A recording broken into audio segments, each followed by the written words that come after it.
2 Samuel, capítulo 21. Durante o reinado de Davi, houve uma fome muito grande, que durou 3 anos seguidos. E por isso Davi consultou a Deus, o Senhor. E ele respondeu: Saul e sua família são culpados de assassinato, pois ele matou o povo de Gibeão. O povo de Gibeão não era israelita. Eles eram um pequeno grupo de amorreus, que os israelitas haviam prometido proteger. Porém, Saul havia tentado acabar com eles, por causa do interesse dele, pelo bem do povo de Israel e Judá. Então Davi chamou o povo de Gibeão e disse: O que eu posso fazer por vocês? Pois eu quero pagar-lhes pelo mal que lhes foi feito, para que assim vocês abençoem o povo de Deus. E eles responderam: A nossa questão é com Saul e com a sua família, e a questão não pode ser resolvida com ouro ou prata, e também não queremos matar nenhum israelita. Então Davi lhes perguntou: O que então vocês querem que eu faça por vocês? Eles responderam: Saul quis nos destruir, para que não sobrasse nenhum de nós, em nenhum lugar de Israel. Então entregue-nos 7 homens descendentes dele, e nós os enforcaremos diante de Deus, o Senhor, e de toda a cidade de Gibeá, cidade onde nasceu Saul, o escolhido por Deus, o Senhor. Então o rei Davi lhes respondeu: Sim, eu vou lhes entregar. Mas por causa do juramento que ele e Jonatas haviam feito uns para os outros, o rei não deixou que fosse morto Mefibosete, que era filho de Jonatas e neto de Saul. Porém ele pegou Armone e Mefibosete, os 2 filhos que Ispa, a filha de Aías, tinha tido de Saul. Pegou também os 5 filhos de Merabe, a filha de Saul havia tido, de Abriel, o filho de Barzilai, da cidade de Beolá.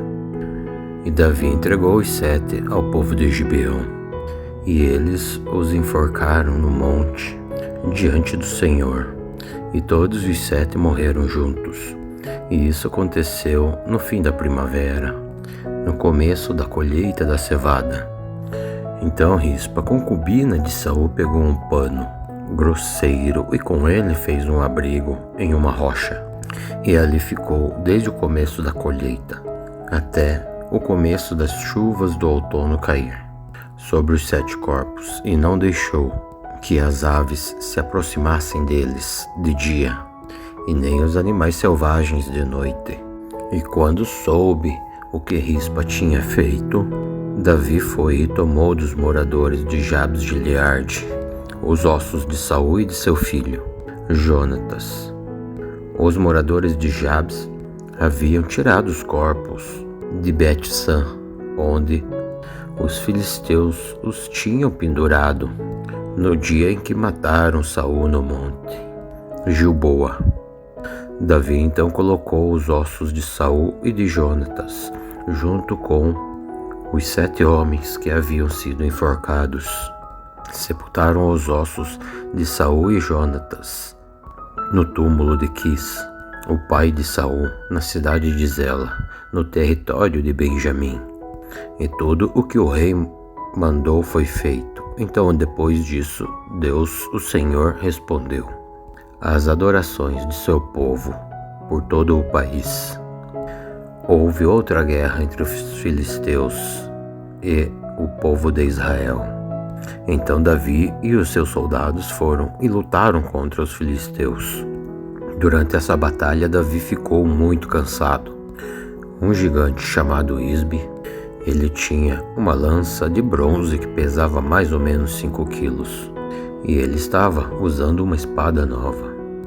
Ele pensou que poderia matar Davi.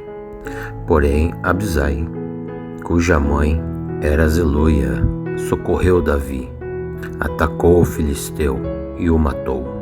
Então os soldados de Davi fizeram a promessa de nunca mais deixar Davi sair com eles para a guerra. Eles disseram: o Senhor, nosso rei, é a esperança de Israel, e nós não queremos perdê-lo.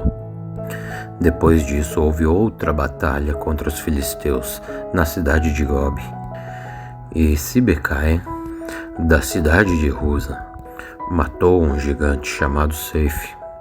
Houve outra batalha contra os filisteus em Gobe, e Elanan, o filho de Jair, de Belém, matou Golias da cidade de Gate. O cabo da lança de Golias era da grossura de um eixo de tear de tecelão. E houve outra batalha ainda em Gate, e ali houve outro gigante, descendente dos gigantes, que tinha 6 dedos em cada mão e em cada pé. Ele desafiou os israelitas, e Jonatas, o filho de Simeia, irmão de Davi, o matou. Esses 4 eram descendentes dos gigantes da cidade de Gate, e foram mortos por Davi e seus soldados.